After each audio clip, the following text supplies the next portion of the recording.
nagdiriwang at nagpupuri sa isang diwa't himig, isang pagdakila, atas ng pag-ibig mo'y diringgin. Sa isang diwa't himig, isang pagdakila, atas ng pag-ibig mo'y diringgin. Sa ngalan ng Ama at ng Anak at ng Espiritu Santo. Amen. Sumainyo ang Panginoon. At sumayo rin. Upang tayo maging marapat sa misang ito, halina't magsisimuna para sa ating mga kasalanan at pagkukulang. Tayo pong lahat, inaamin ko sa makapangyarihang Diyos at sa inyo mga kapatid, na lubha akong nagkasala sa isip, sa salita at sa gawa, at sa aking pagkukulang. Kaya sinasamo ko sa mahal na Birheng Maria, sa lahat ng mga anghel at mga banal, at sa inyo mga kapatid, na ako'y panalangin sa Panginoong ating Diyos. Kaawaan tayo na mapagmahal na Diyos, patawarin sa ating mga sala, at patnubayan hanggang sa buhay na walang hanggan. Amen. Panginoon, kaawaan mo kami. Panginoon, kaawaan mo kami. Kristo, kaawaan mo kami. Kristo, kaawaan mo kami. Panginoon, kaawaan mo kami. Panginoon, kaawaan mo kami. Yumuko tayo, maaaring ibulong sa Panginoon ang ating intensyon. Pagdasal natin ang mga OFW, mga tumutulong sa atin, ang mga may sakit at ang mga nag-aalaga sa kanila. Hilingin natin ang panalangin ng mahal na Birhen ng Carmen. Manalangin tayo. Ama naming makapangyarihan, nililiwanagan ng iyong maasang ilaw ang mga naliligaw na iyong pinababalik sa daan para ikaw ay matagpuan. Ang mga kabilang sa nananalig sa iyong anak ay pagkalooban mong makapagwaksi sa tanang salungat. Sa ngalang Kristiyanong sa iyo tinanggap upang ito'y talagang mapangatawan ng ganap. Sa pamamagitan ni Jesucristo, kasama ng Espiritu Santo, magpasa walang hanggan. Amen.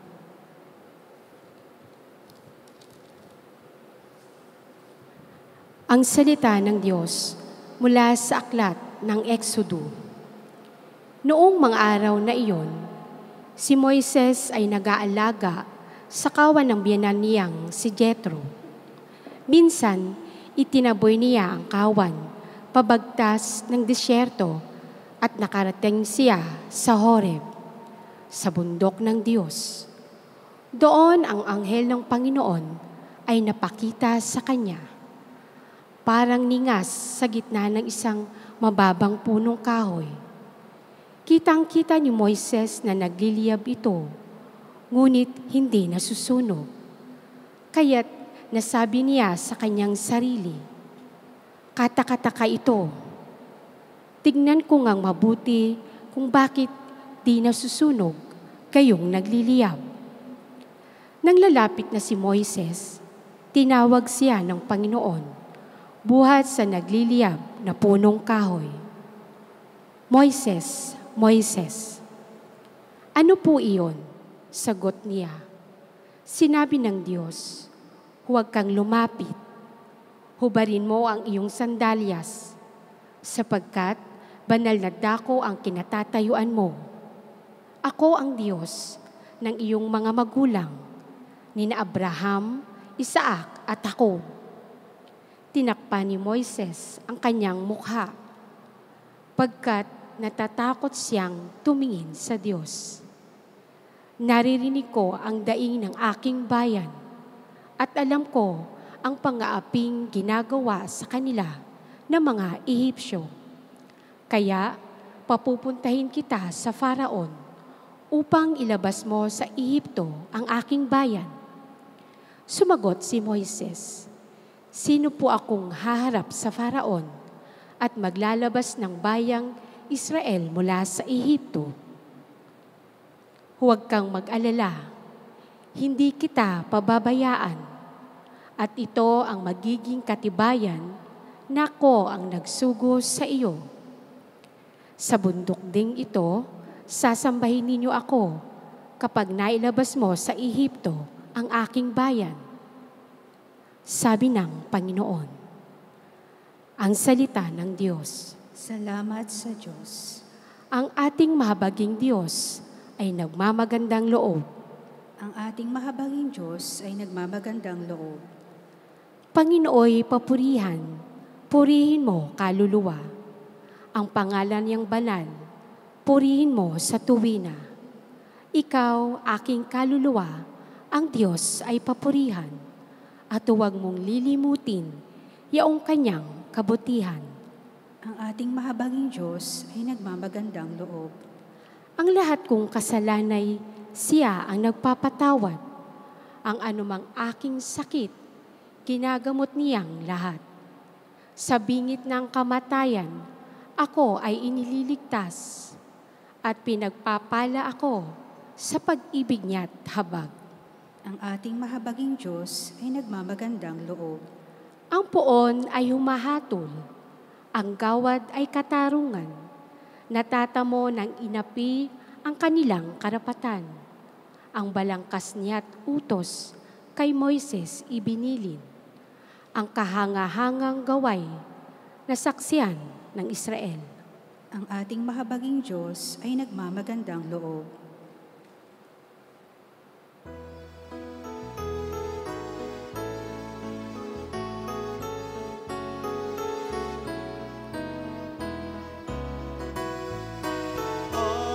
Alleluia, alleluia, alleluia. Alleluia, alleluia, alleluia.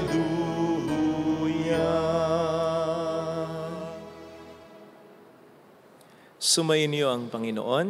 At sumaiyo rin. Ang mabuting balita ng Panginoon ayon kay San Mateo. Papuri sa iyo, Panginoon.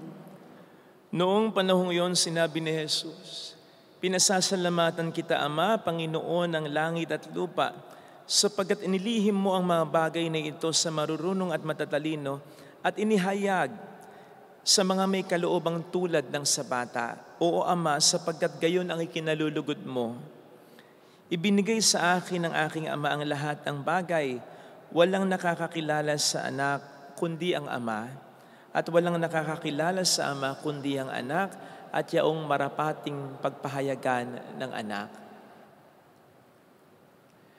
Mga kapatid, ang mabuting balita ng Panginoon. Pinupuri ka namin, Panginoong Hesukristo. Welcome sa Our Lady of Lasal at Quasay Parish, kung saan ayos lang pong umiyak. Nasamahan tayo ng mahal na ina sa pag-iyak sa pagdarasal upang maging maayos ang lahat. Narinig po natin sa ating unang pagbasa ang pagtawag ng Diyos kay Moises upang iligtas ang mga Israelita mula sa pagkaalipin sa Ehipto. Hindi po ito napakasimpleng misyon. In fact, napaka-imposible pa. Sapagkat ang mga Egyptians ang superpower noon.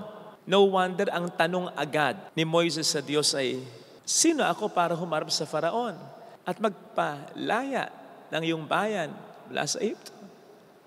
Pero pansinin po ninyo ang naging tugon sa kanya ng Panginoong Diyos. Hindi sinabi sa kanya ng Diyos, "Moises, ikaw si Moises. Matalino ka. Ikaw ay si Moises na madiskarte. Ikaw ay si Moises na magaling at matapang." Hindi yun ang sagot ng Diyos sa kanya, bagamat yun ang dapat na tugon sa tanong niya, "Sino ako?" Sa halip, ang sinagot ng Diyos sa kanya, "Huwag kang mag-alala. Hindi kita pababayaan." Sa gayon, ibinabaling ng Diyos ang atensyon ni Moises. Ang focus ni Moises mula sa sarili nito, mapunta sa kanya. Alalaong-bagay ang naging sagot ng Diyos sa tanong ni Moises na, "Sino ba ako?" ay ganito, "Moises, huwag mong itanong kung sino ka. Ang itanong mo kung sino ako." Kapag ang naging tanong kasi po natin lagi ay kung sino tayo sa harap ng mga malalaki nating mga pangarap at matitindi nating mga problema, siguradong malulungkot tayo sa mga magiging sagot natin Sapagkat kung magiging honest lamang tayo sa ating sarili, may hangganan ang kakayanan natin Hindi na natin kayang kontrolin ang mga bagay sa buhay natin at ang mga nangyayari sa kapaligiran natin.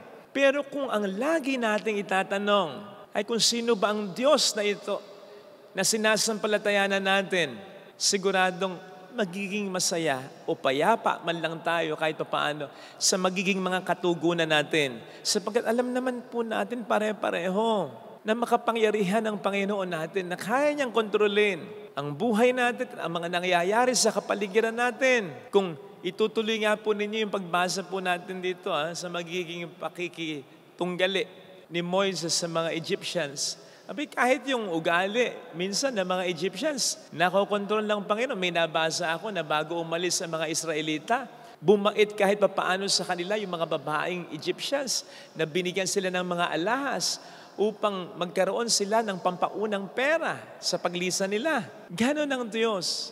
Pero hindi natin yun mararanasan. Hindi lalakas ang ating kalooban sa katotohanan yan kung hindi natin paniniwalaan po yan. Naalala ko po dati, sabi ni Mama sa aming magkakapatid, family outing, siya daw lahat ang gagasta. Siya, wala daw po kaming iintindihan siya kahit sa kaliit-liit ang gagastusin namin. Yun talaga maliwanag na sabi niya. So, halimbawa, bibili lang ng candy. Siya. Wala kaming kahit isang sentimong aalalahanin now. Okay? Etong kwento habang kami nasa fan. Biglang nagtanong, sino may dalang pera sa inyo? Di umamin ako. Pati na si RJ, yung sumunod sa akin. Ako po panganay, sumunod si RJ. Sabi ni Mama, sige, Fidel, di pa ako pare nun. RJ, kayo bahala sa gastos ninyo. Ang ililibre ko lang, mga kapatid ninyo. Ha? Sabi namin, bakit? Ma, itong perang ito, panigurado lang. Ayun naman pala. But she insisted. Kasi bahagi pala yun ang pag-testing niya sa pagtitiwala namin sa kanya. Napahamak pa. Brothers and sisters, I wonder kung ilang beses na tayong hinahayaan ng Panginoon na gumasta. Ibig sabihin, ang ma-stress out, ang mag-alala, ang mangamba, ang matakot o ang malungkot sapagkat hindi talaga tayo nagtitiwala sa Kanya. No wonder sa ating mabuting balita, kung ating ikukonekta, sinabi rito na may mga bagay talaga hindi nalalaman, hindi naranasan, hindi naunawaan ng mga marurunong at matatalino. Yung mga dumidepende sa kanilang sariling kakayanan. Pero ito'y naranasan ng mga bata na alam naman nating mapagtiwala sa mas may kakayanan kaysa kanila. At ganun ang nangyayari sa atin. Marami tayong mga biyaya ng kapayapaan ng kalooban, peace of mind, biyaya ng kaligayahan, kakontentuhan, biyaya ng kapanatagan, biyaya kahit ng mga material na bagay na hindi natin naranasan dahil mas dumidepende tayo sa ating sariling kakayanan. And it's not because we don't know God. And it's not because we don't know the answer to the question, who is God? Alam natin kung sino siya, makapangyarihan siya, mabait siya, maasahan siya. It's just that hindi tayo lubusang naniniwala sa sagot na ito o sa katotohanan ito ng ating pananampalataya. Alam kong mahirap, pero sa akala ba ninyo, naging madali rin para kay Moises? Hindi.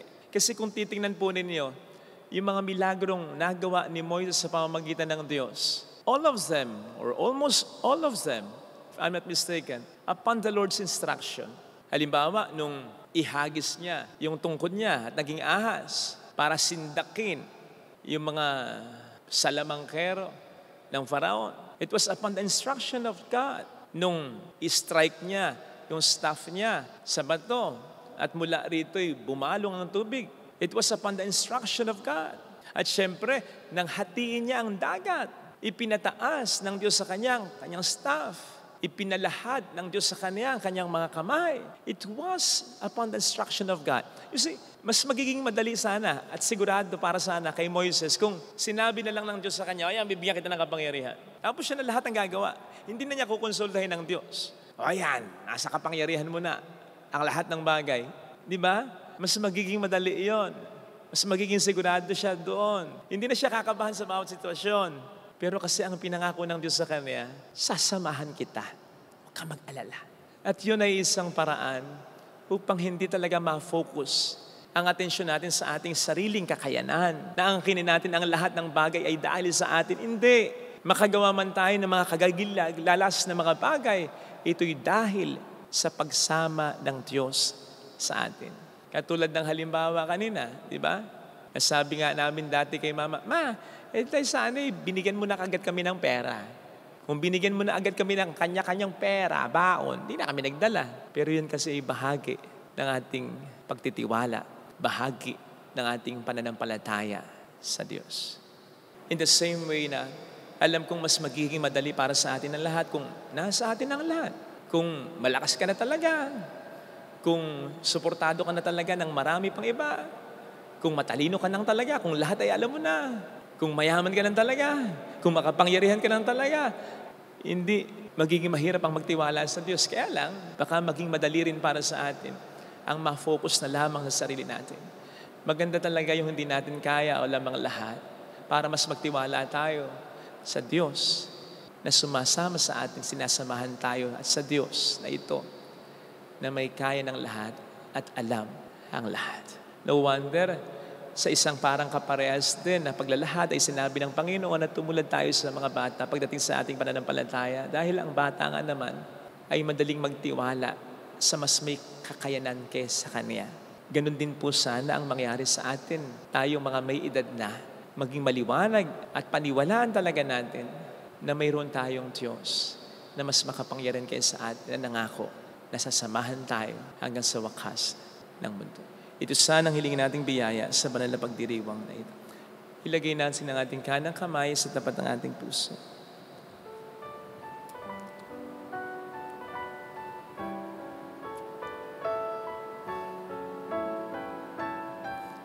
Awitin natin, alam kong may magagawa ang Diyos.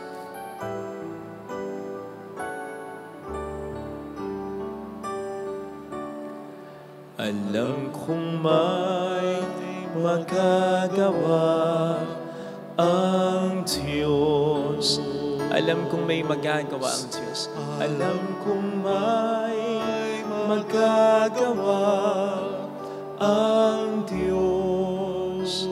Kung ako'y magtatapat, kung ako'y sa Kanya'y maglilingkod, sa Kanya'y maglilingkod, alam kong may magagawa ang Diyos. Alam kong may magagawa ang Diyos. Alam kong diringhin ng Diyos ang samo ko, sapagkat mahal niya ako.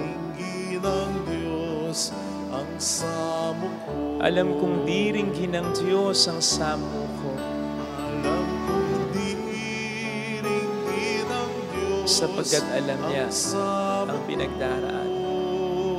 Kung ako'y magtatapat, kung ako'y magtatapat, sa Kaniya'y maglilingkod, sa Kanya'y maglilingkod, alam kong diringhin ng Diyos ang samo ko. diringhin ng Diyos. Pikit natin ang ating mga mata. Panginoon, tulungan mo akong magtiwala sa iyo.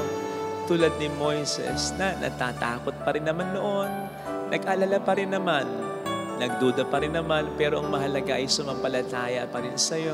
Tulungan mo kong tulad niya at tulad ng mahal na ina, mapaglabanan ko ang aking mga pag-aalala. Ay pagkatiwala ko ang aking buhay sa iyo talaga. Tulungan mo po akong makasunod sa iyong kalooban at sa gayon ay mas maging panatag ang aking kalooban na dahil sinusunod ko ang kalooban mo, ikaw ang bahala sa akin. Hindi mo ko pababayaan. Sasamahan mo ako sa mga pangarap ko at sa mga matinding problema ko. Alleluia! Purihin ang Diyos. Alleluia! Pasalamatan siya. Siya ay muling babalik sa atin. Hindi niya tayo iiwan. Hindi niya tayo pababayaan. Paniwalaan natin yan. Alleluia! Purihin ang Diyos. Hallelujah! Sa takdang panahon, babalik ang Panginoon upang tayo'y kunin. Tapat siya sa kanyang mga pangako sa atin. Sabihin mo sa sarili mo ngayon, mayroong magandang mangyayari sa iyo. Higit pa sa inaasahan mo, sapagkat mahal ka ng Diyos, silang pakatandaan mo. Kung lalapit ka kay Jesus, maaaring maging matagal, maaaring maging mahirap, pero makakaasa po tayo pare-pareho na na magiging maayos din ang lahat. Mayroong magandang mangyayari sa'yo. Sapagkat kasama mo ang Diyos. Siya ang aayos. Siyang magpapatuloy. Siyang gagalaw. Siya ang magtatagumpay. Makipagtulungan ka lang. Sumampalataya ka lang. Kumapit ka lang, lumaban ka lang.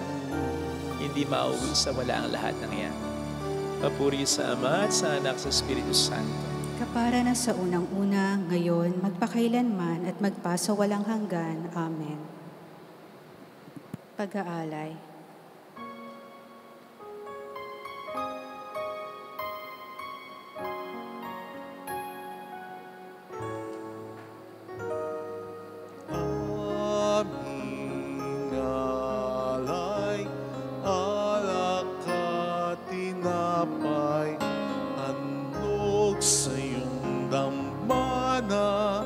nagbibigay ng buhay. Nawa'y pabanalin itong handog naming alay. Humaharap sa'yo, nagbibigay pugay.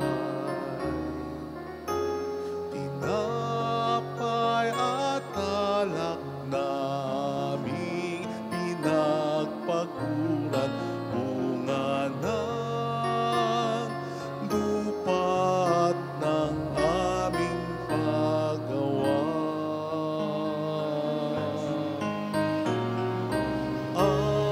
Aming alay, alak at tinapay, handog sa iyong dambana, nagbibigay ng buhay.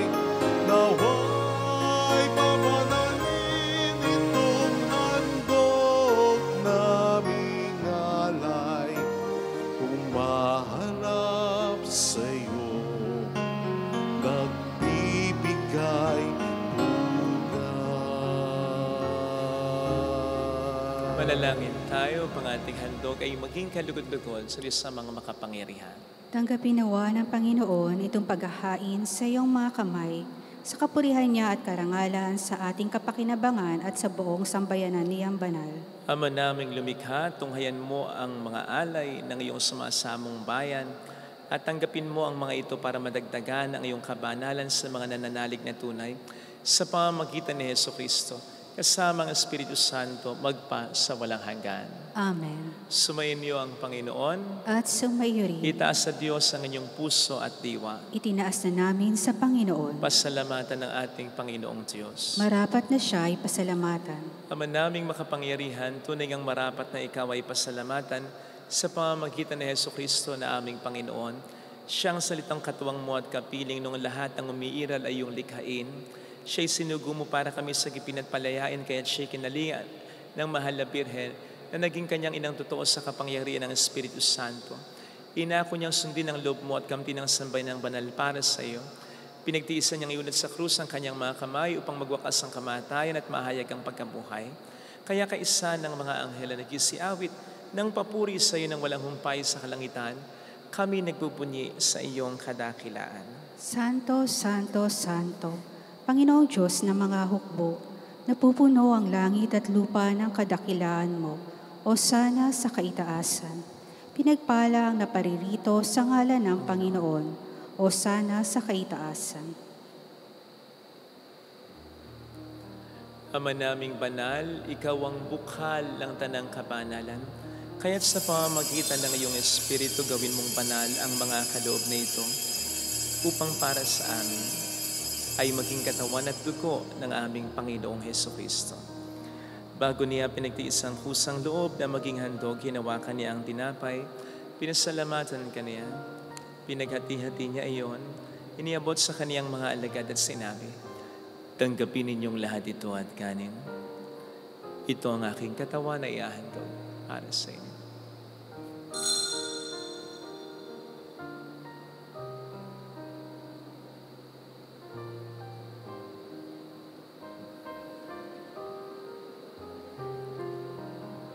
Gayun din naman ang matapos ng hapunan, nawa kaniyang kalis, muli kaniyang pinasalamatan. Iniabot niya ang kalis sa kaniyang mga alagad at sinabi, "Tanggapin ninyong lahat ito at inumin. Ito ang kalis ng aking dugo ng bago at walang hanggang tipan. Ang aking dugo na ibubuhos para sa inyo at para sa lahat, sa ikapagpapatawad ng mga kasalanan. Gawin niyo ito sa pag-alala sa akin."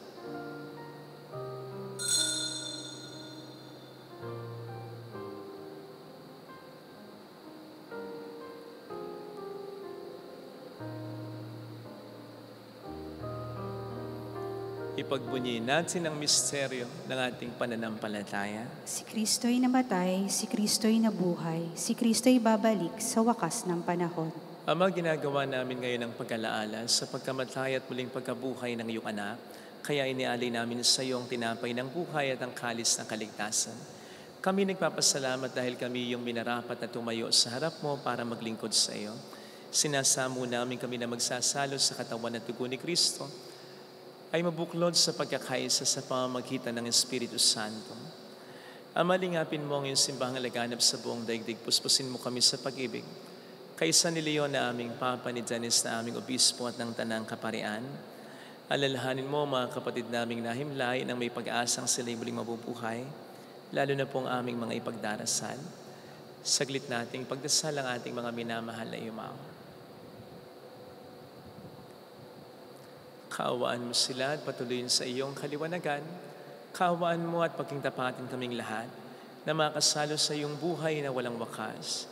Kaysa ang mahal na Birhen ng Lazaret, ang ina ng Diyos, isanuse ang kabiyak ng kanyang puso lahat ng mga banal na namuhay dito sa daigdig ng kalugod-lugod sa iyo, may pagdiwang naman namin ang pag-upuri sa ikararangal mo sa pamamagitan ng iyong anak at aming Panginoong Jesucristo. Sa pamagitan ni Kristo, kasama niya at sa Kanya, ang lahat ng parangal papuri ay sa iyo, Diyos amang makapangyarihan, kasamang Espiritu Santo, magpasawalang hanggan.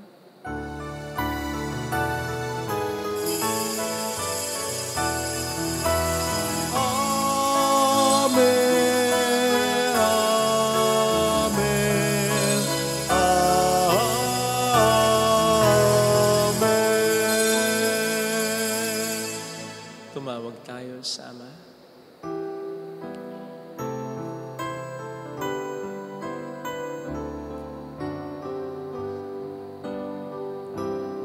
Ama namin, sumasalangit ka, sambahin ang ngalan mo, mapasa amin ang kaharian mo, sundin ang loob mo dito sa lupa para ng sa langit. Bigyan mo kami ngayon ng aming kakanin sa araw-araw, at patawarin mo kami sa aming mga sala, para ng pagpapatawad namin sa nagkakasala sa amin. At huwag mo kami ipahintulot sa tukso, at ihadya mo kami sa lahat ng masama. Iniling namin kami atiya sa lahat ng masama, pagkalooban ng kapayapaan araw-araw, iligtas sa kasalanan, sa kapahamakan, sa mga seryosong karamdaman, samantalang aming pinag-aandaan ang dakilang araw ng pagpapahayag ng tagapagligtas namin sa Jesucristo.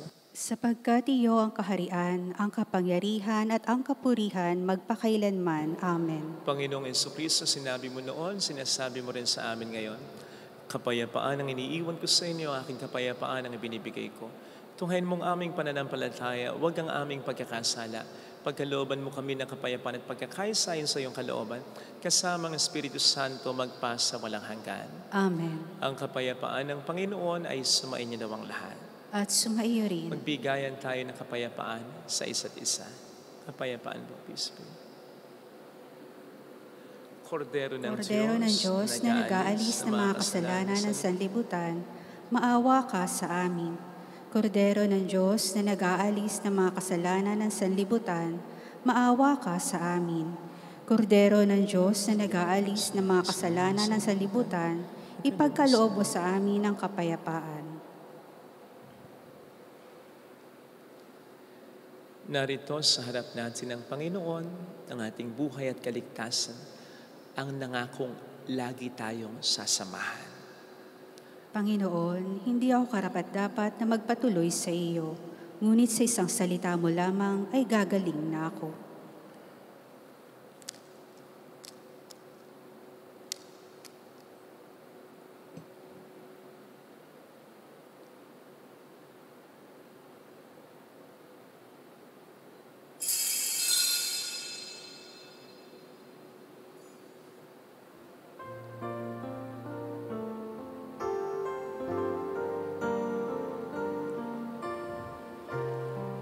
Panalangin para sa espiritual na pakikinabang.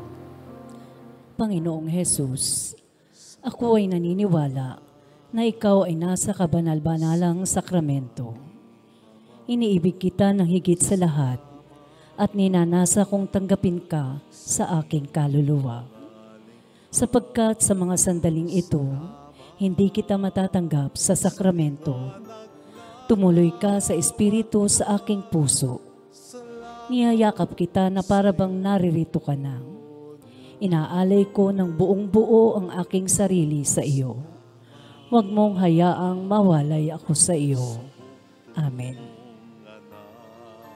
Salamat sa iyong pagliligtas. Salamat sa buhay na walang hanggan. Salamat, salamat sa iyo. Walang hanggang pasasalamat.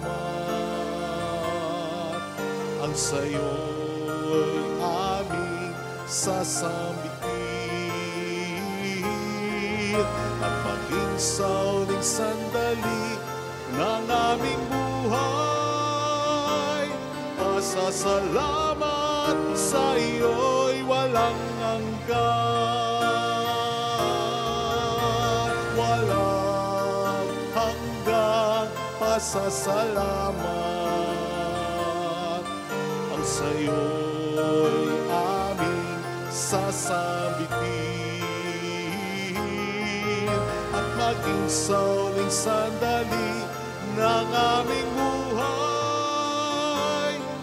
Pasasalamat sa iyo'y, pasasalamat sa iyo'y, pasasalamat sa iyo'y walang hanggan.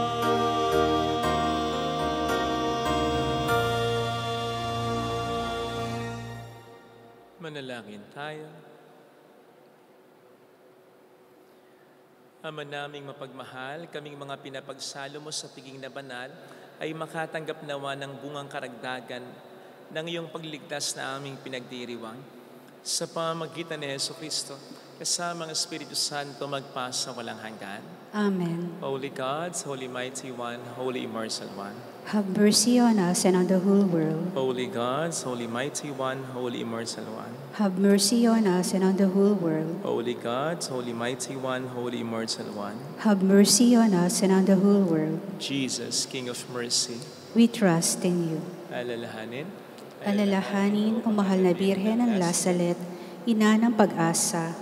Ikaw ang nagpapaalala sa aming magbalik loob sa Ama.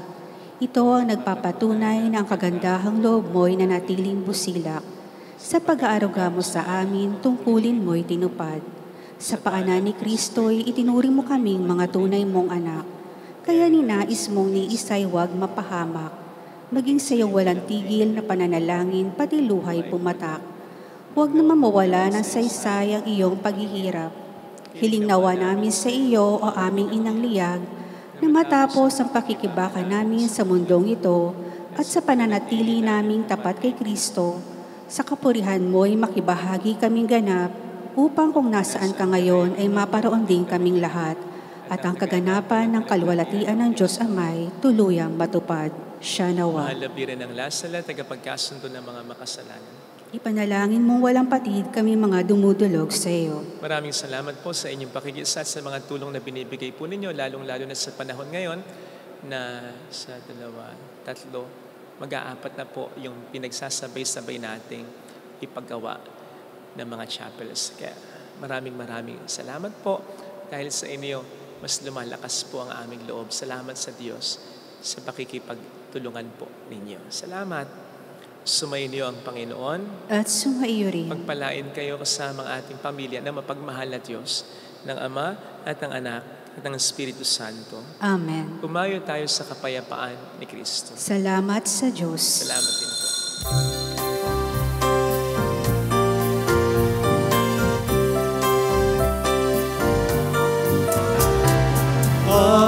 Amin. Iniaalay ang pag-ibig na walang kapantang. O kay sarap mabuhay kung may nagmamahal. Pagmamahal na tunay at laging nalisay. Ang birhen kong umibig ay walang sintamis. Pagsintang sa kalinis, sa'yo hanggang langit. O Birhen, Birheng mahal, sa awit at sa dasal,